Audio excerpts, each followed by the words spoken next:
Wembley, June 1st, 2024. He peels off the shoulder, the ball arrives, and Manuel Neuer has no chance. He's 23 years old, and he's just scored in his second Champions League final in 3 seasons. A goal UEFA would later cite in naming him Player of the Season. 4 months from now, every major outlet will tip him as Ballon d'Or favourite.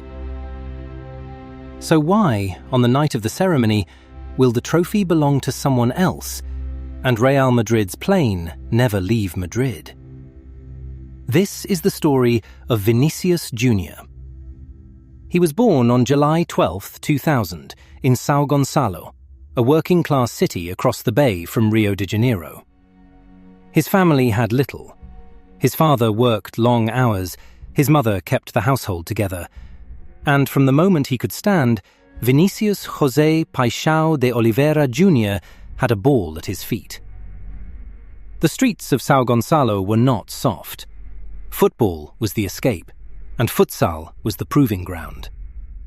On those small concrete courts, players learn to think fast, touch tighter, dribble in a phone booth. It is where the Brazilian winger is forged. At 6 years old, he joined a local futsal club. At 10, scouts from Flamengo, the giant of Rio, saw him at a tournament. They didn't hesitate.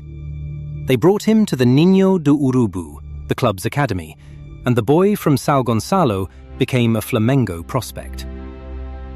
Inside the academy, coaches spoke about him the way coaches speak about generational kids. Quick, fearless, a left foot like a whip. He skipped age groups. He scored at every level. By 15, he was being whispered about across Brazil. 2017, 16 years old, the whispers became a debut. He pulled on the red and black at the Maracanã, and Brazil had a new teenage jewel. He was small in the photographs, almost shy, but the football was loud. European clubs were already circling. Barcelona, Manchester clubs, and the one in white.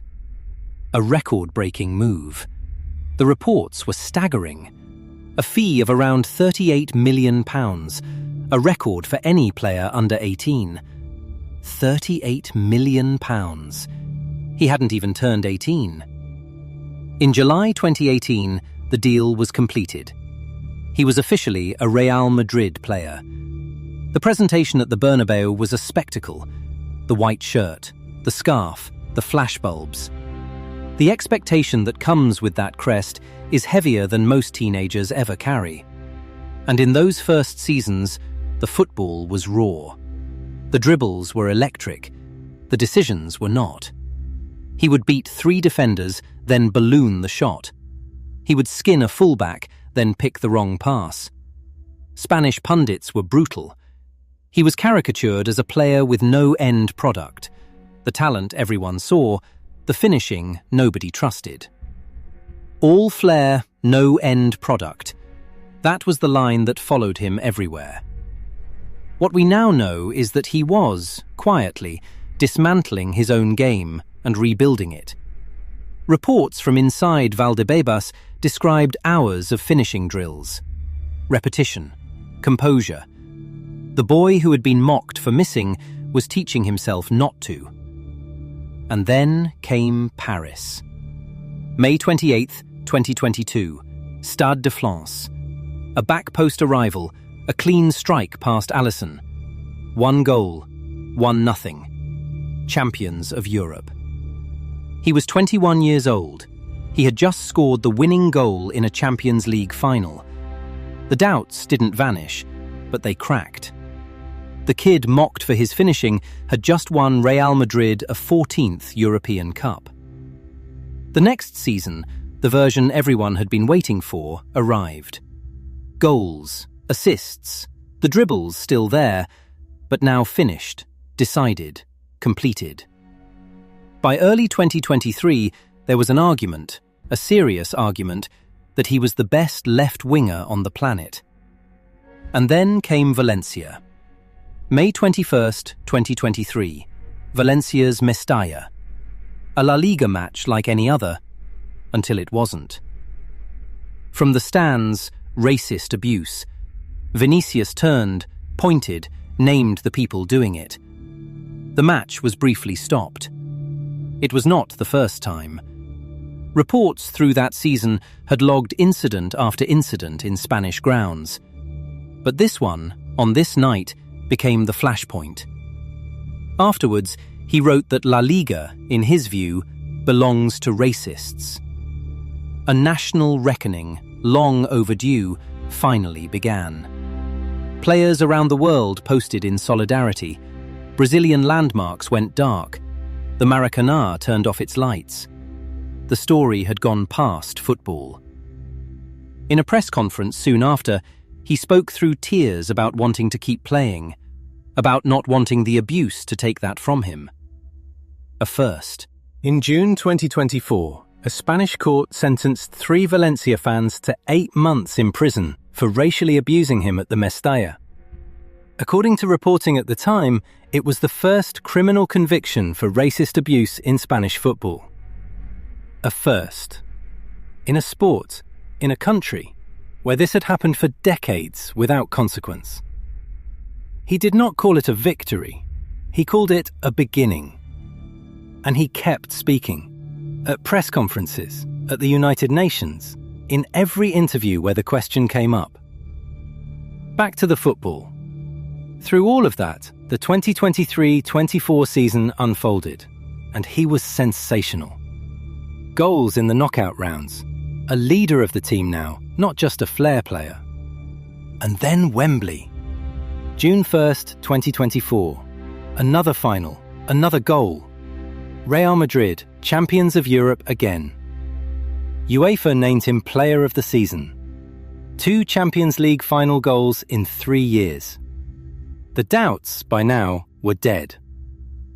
A few months later, FIFA confirmed what most of the football world already believed. The best FIFA men's player 2024. From São Gonçalo to the top of the global game. And then came the night in Paris. October 28th, 2024. The Ballon d'Or ceremony at the Théâtre du Châtelet. He was the favourite. Every shortlist, every model, every well-sourced leak had him winning it. And then, on the day of the ceremony, reports broke that Real Madrid had been told Vinícius would not win. According to multiple outlets, the club turned its delegation around. Nobody flew. The trophy went to Manchester City's Rodri. A worthy winner by any measure. But Madrid's protest, empty seats where their players should have been, became the story. For Vinícius, after the season he'd had, after everything he'd carried off the pitch, it stung. He said publicly that if he had to do it 10 more times, he would. To get there. To win it. Second place. The closest he has come so far. What this player carries. There is something to say, plainly, about the weight he carries. He is the best winger in the world. He is also a black player who has been racially abused, repeatedly, in the country where he plays his club football.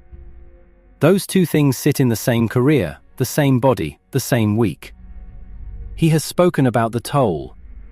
About the joy being taken from his game. About wanting younger players, black kids watching from Brazil, from anywhere, to see someone refuse to be silent. I'm not an activist, he has said in various interviews, but I became a reference against racism. A role he didn't ask for. A role he has not turned down. And now, home soil. Almost. The 2026 World Cup. Brazil, 5-time champions, 24 years without a 6th, arrived as one of the favourites. And at the front of that team, on the left, was Vinícius Júnior. He carried the team the way the great Brazilian wingers always have. With the ball glued to a left foot, defenders backing off, a stadium leaning forward every time he touched it. For a country that measures its decades in World Cups, he was the talisman. The face on the shirts. The name in the songs.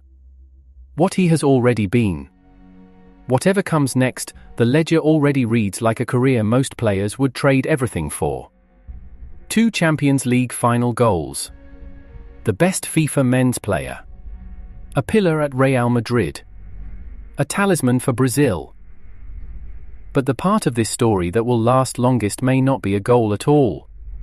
It may be a young man at a stadium in Valencia refusing to keep his head down.